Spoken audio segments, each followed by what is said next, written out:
문재인 대통령이 김현미 국토교통부 장관을 비롯한 장관 4명을 교체하는 개각을 단행하자 내년 초에 있을 2차 개각에도 관심이 쏠립니다.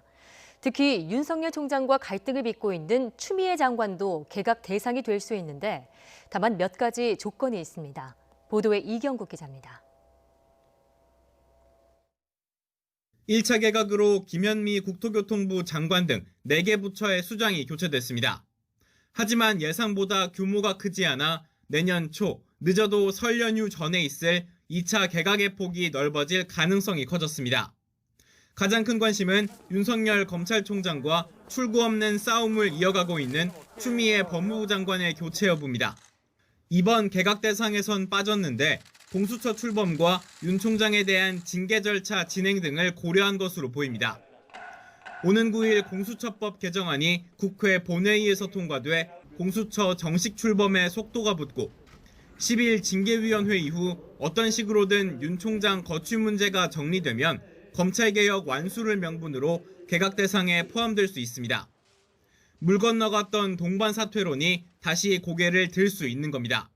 검찰 개혁하기 전까지는 그런 정치적 욕망, 야망 갖지 않기로 제가 맹세를 하고 이 자리에 앉아 있는 겁니다. 내년 4월 보궐선거도 변수입니다. 서울시장 출마를 놓고 고심에 고심을 거듭하는 박영선 중소벤처기업부 장관이 출마 결심을 한다면 교체가 불가피합니다. 이 어려운 시대에 이제 과연 올바른 길이 무엇인지 인도해 주십사 기도하고 있습니다. 양대 부총리도 대상으로 거론됩니다. 홍남기 경제부총리는 민주당과 잇따라 마찰을 빚었던 데다 이미 한 차례 사의를 표명했고 유은혜 부총리 겸 교육부 장관도 대학 수학능력시험 등 굵직한 교육 일정을 마친 상황입니다. 다만 잠재적 대선 후보인 정세균 국무총리는 스스로 코로나19 위기 극복 의지를 강조해온 만큼 내년 초보다는 봄 이후에 교체될 가능성이 더 큽니다.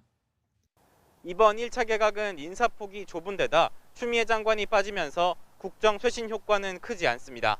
내년 초에 있을 2차 개각은 정권 말기 국정 안정에 더욱 주안점을 둘 것으로 보입니다.